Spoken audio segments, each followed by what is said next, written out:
Good morning, it's Tom Bentley here from the TB Yacht Broker YouTube channel. This morning I'm in a very humid, hot Saturday at the British Motor Yacht Show, last weekend for us here at the show. And this morning I'm going to be walking you around our Predator 50, Sunseeker Predator 50, which is the boat just up here. But just before we kick off, I'm just going to show you some key metrics. So with the Pred 50, length overall, true waterline length of 54 foot, 14 and 9 beam, 2 guest cabins, which you could sleep up to 6 on the boat, and we'll look at that in a second. The engine option being the 1200 with a max speed of 32 knots and a range at 21 knots of 235 nautical miles. Now the Predator 50 is the smallest boat currently in our range, but packs a hell of a lot of punch. And we're actually quite lucky that we're able to see this boat out of the water this morning, so we can have a good look up underneath the hull before we jump up on board, which is why I've started down here. Now obviously replacing the San Remo Predator 50, the kind of key metric for us, or key kind of client feedback of this boat from the San Remo up to the this one now here is the patio doors, being able to close off the back and being able to heat and cool the interior. So we'll look at that properly in a second. But with every Sunseeker, you've got this fantastic deep V hull configuration, these fantastic chines and spray rails down the side of the boat, which really make this, as all Predators are, a really great seakeeping boat.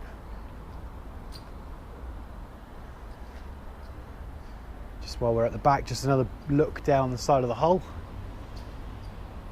So fantastic glass and a really fantastic hard top there as well, with a little grey eyebrow, so just giving a bit of distinction on that hard top, not making it all white. As you can see, the boat is a shaft driven boat, and all Predator 50s are shaft drive. There is only the one engine option that comes with the Predator 50. That's the D8 Volvo Penta D8 600s, but that is also joined and coupled with Volvo Penta's own joystick drive system. Key thing about that joystick drive system, fantastic piece of technology, but a key thing about that compared to other aftermarket kind of Zenta drive systems or whatever it may be, is that the Volvo Penta one also affects the turning of the rudders as well as the proportional bow and stern thrusters. So it makes driving the boat really easy.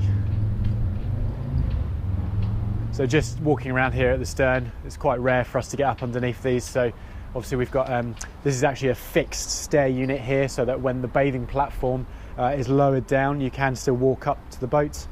Obviously trim tabs, underwater lights here, anodes, sacrificial anodes that are here. This boat has done its testing hours and obviously was driven to Swanwick for the show, hence the reason they're starting to deteriorate, as they would. Nice big stern thruster on the back,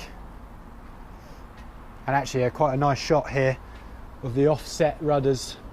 And for the eagle eye people watching this video, you can see how those rudders are scalloped, and that's obviously to create lift at the back of the boat to bring her up onto the plane. And some nice big chunky hydraulics here at the back in order to supply that swim platform, which will be registered up to about 450 kilos. Now coming up onto the back of the boat, we have this really nice big wide swim platform,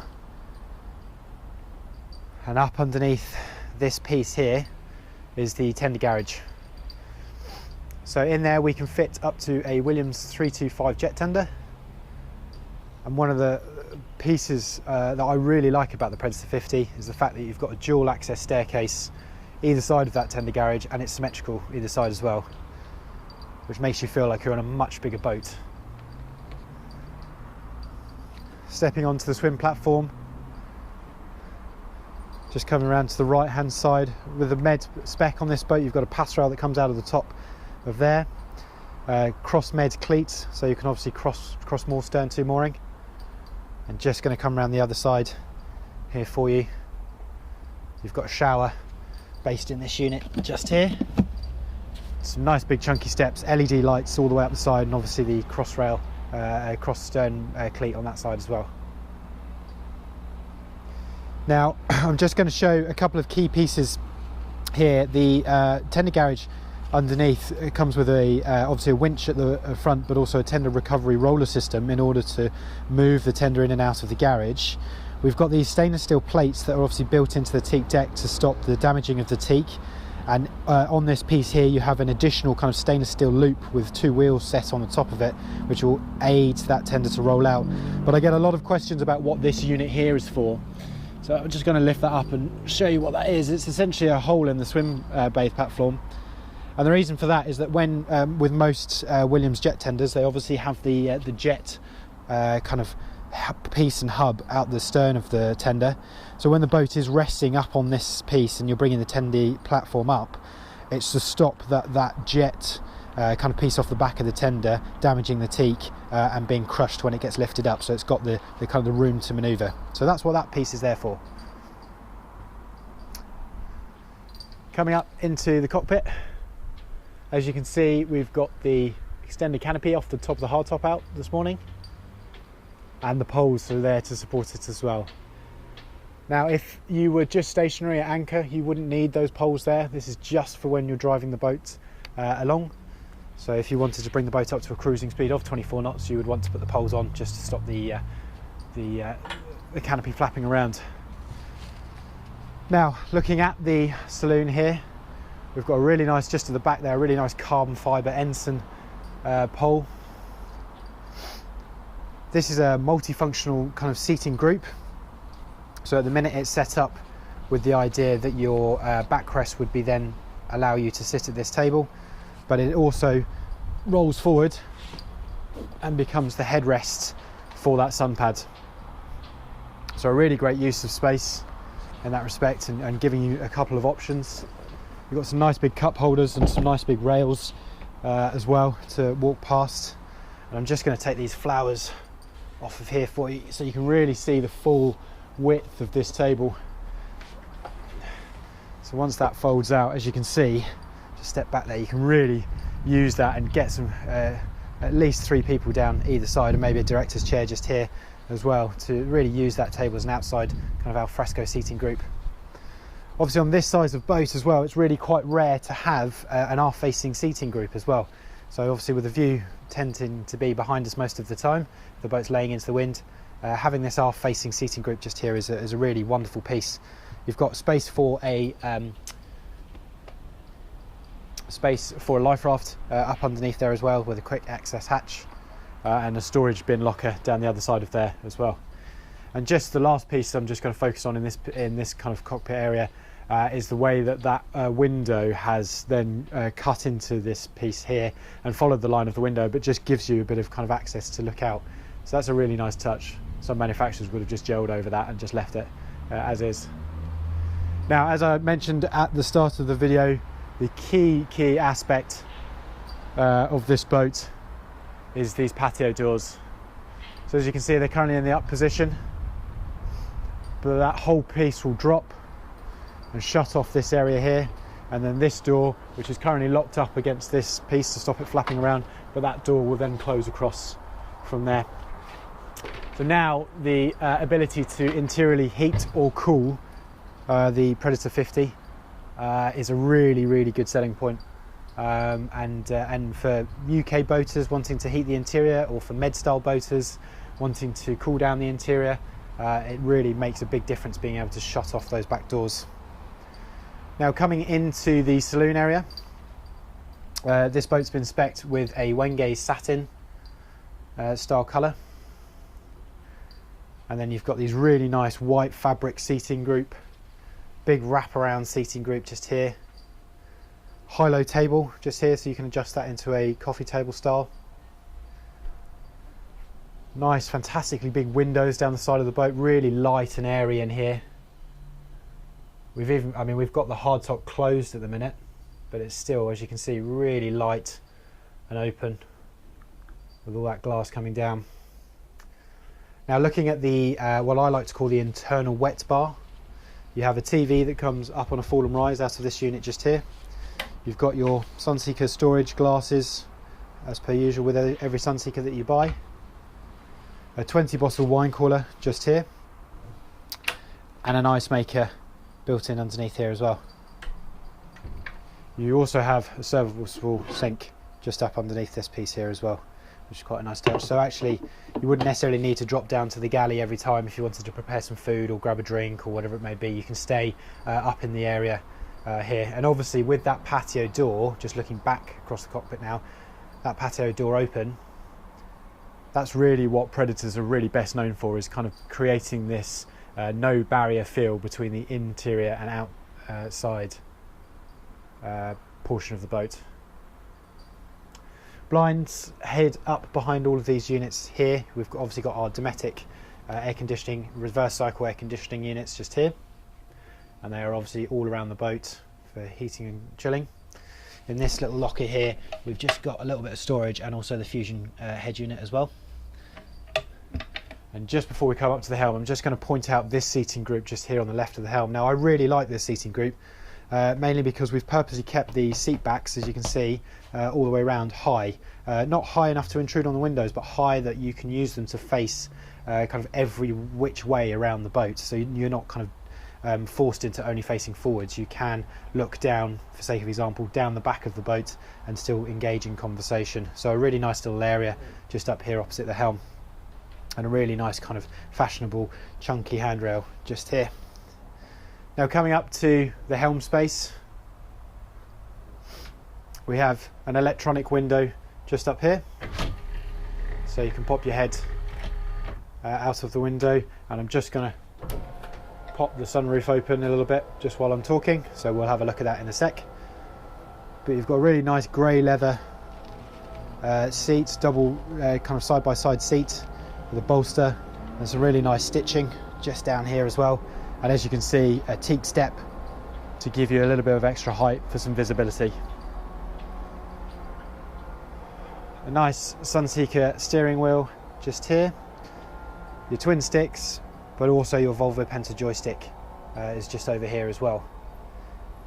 So you can obviously dock the boat with this Volvo Penta joystick, and it's all proportional, so the harder you push it, the harder it will work. And obviously the harder you push it, the more it will engage various parts. So for sake of example, if it's just nudging the bow off, you could just twist ever so slightly and the bow thruster would kick in.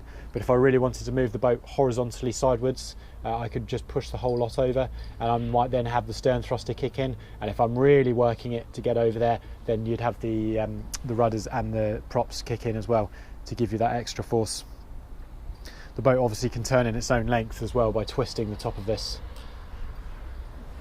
You do have separate bow thruster controls with the hold function,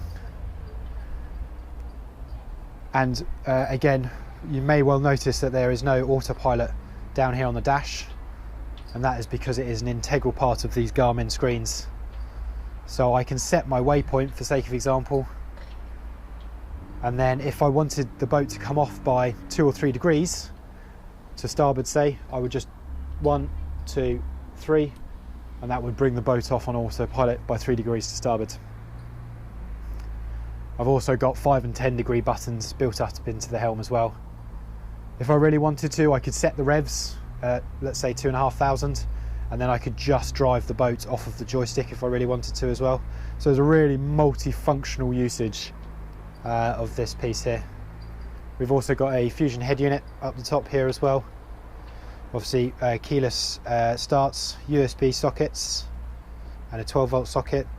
Obviously some cup holders just here. Our CMate system, which will operate alarms, settings, controls, air conditionings, trim tabs, and then these fantastic, really smart Garmin screens based up here as well. Obviously, if you had, this boat hasn't had it spec'd in, but if you had a camera spec'd in on the rear, you could spec that into the screens and then have that come up to the screen as well. Now the reason I'm walking back down this end of the boat is just to show you what the hardtop now looks like when it's open. So as you can see, that hardtop goes all the way back and really opens up the front of this boat. A really fantastic view here of open sky. Coming downstairs, as I'm walking down the stairs, I just wanted to give you, in terms of fuel, you're looking at 1800 litres for a fuel tank, fresh water at 435, and your black water at 136. And obviously with the CMate system, you can set that to alarm at say 80% for the black water or 20% at the fresh water to give you notice. Now looking at the galley, this has been spec'd with the upgraded galley pack. We've got a full height fridge freezer in here. We've got a drawer dishwasher down the bottom here, and also a combi oven microwave just there. Two burner hob, and a kind of air extraction above that as well. Nice big storage unit just up there, and up the top here we've got trip switches, but also a repeater screen of the CMate system just up there, so you can actually see there we've got 82 litres in. You can set an alarm at a certain point and also control the water heater from this point here as well. Oh look, the set point there is at 20%.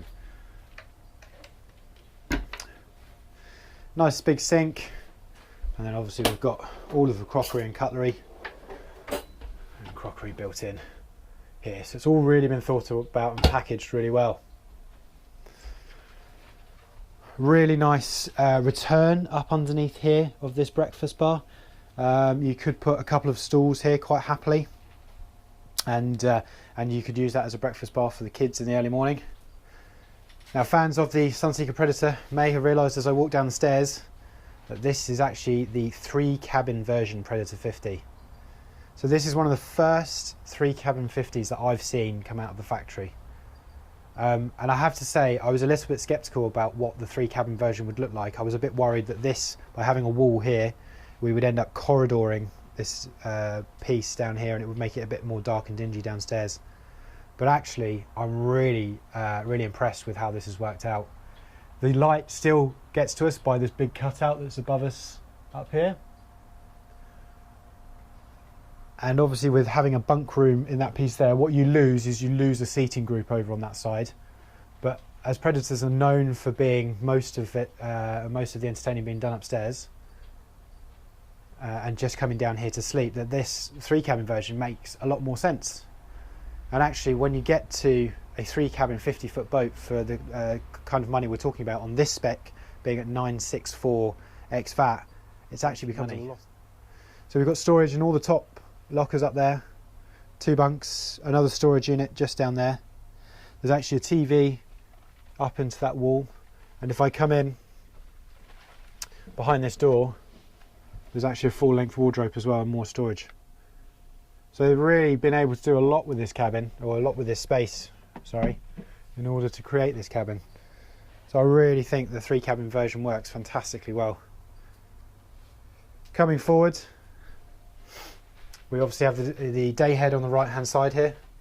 So a nice big sink, full shower, and obviously with the rain shower, so the shower head is mounted up into the ceiling, as you can see just there, and then a toilet behind the door there. Now this is obviously a Jack and Jill system, so as well as being the day head, this also gives me access into the VIP berth. So split berth. So obviously these can come together in order to make an occasional double, like so. So you've got a couple of options up here. Again, storage all the way through up the top here. All of these are lockers. Some nice big windows, and then a nice big, excuse the bubble wrap, hanging space just there. Nice big TV up on the wall as well. Now coming back through the main kind of door of that cabin, I'm going to walk back to the master. So one of the key, again, kind of client feedbacks on the master of the San Remo was it was a bit small, and it was a little bit different for people of my height, 6'2", to walk around. I'm happy to report though, walking into this cabin, I don't bang my head at all as I'm walking around, and that's really because we've put a couple of steps in through here. So as you can see down on that carpeted floor, once I step down into there, I've got plenty of headroom that you can see there in the mirror, all the way around A really nice seating group area just there facing each other, great for doing a bit of work or having an early morning coffee. Proper full-size bed. The leather inlays in this woods work very well. Some nice big windows, and obviously some more storage options on that side as well. Obviously that mirror that I've just looked into is a full hanging wardrobe. TV as well, built into the bulkhead. And then we have the master ensuite. So toilet basin, and then if I just come in here again, you can see full height shower in there as well. Storage all behind these mirrors, up underneath the sinks for toilet rolls and various bits as well. So there's a lot going on in this boat. I'm going to walk back up through the boat now and have a look at the foredeck. Walking around, we've seen that the boat has been spec'd with the Galley appliance package that I mentioned, the cabin AV package, that's obviously all the TVs in the galleys, all of the LED lights that you've seen around are all dimmer switches, so you can set the mood all the way throughout. Obviously we've got a hardwood floor option here, so that is an upgrade. The standard would be carpet, but obviously if you're in the UK you might think about putting fitted carpets there. There is the entertainment inverter, so which will seamlessly transfer the system if it's running on either shore power or generator. It's not going to drop your entertainment systems. So there's lots of great items in this spec. As I'm walking up the side deck, I don't feel kind of hemmed in. I've got plenty of space to walk up. I've got a really nice kind of handrail as I'm going up just here as well, and you've got this really nice kind of grey eyebrows I mentioned earlier to kind of just break up the colours of the white. So we've seen the drop down window as we go through there.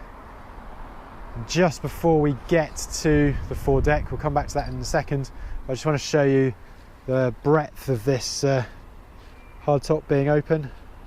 Really a massive space being open just there.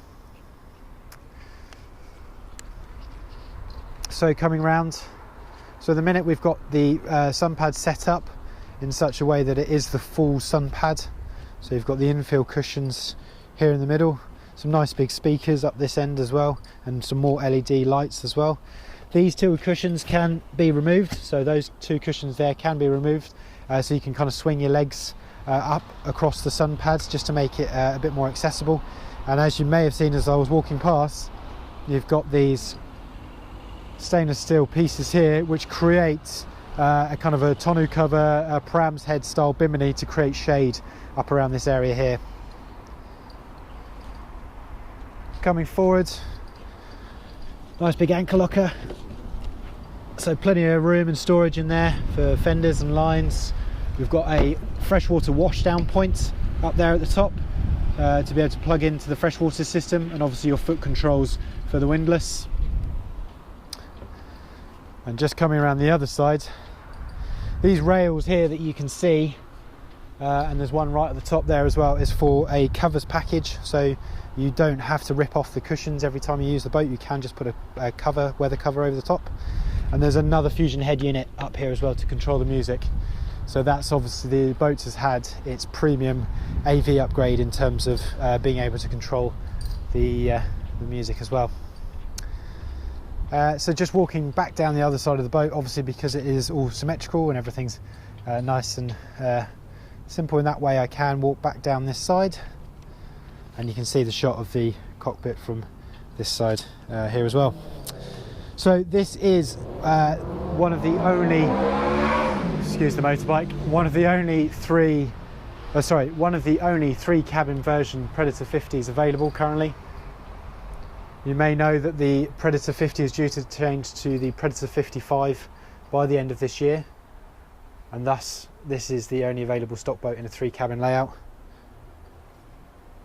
Any questions on the spec on the boat, you can contact me directly on 07931 418 367, or my email address is tom.bentley@sunseekerpool.com. The boat is here in Swanwick till the end of this weekend, so Saturday the 8th and Sunday the 9th of August. So if you would like to arrange a viewing with me, just contact me directly and I'll get you booked in. Thanks for watching.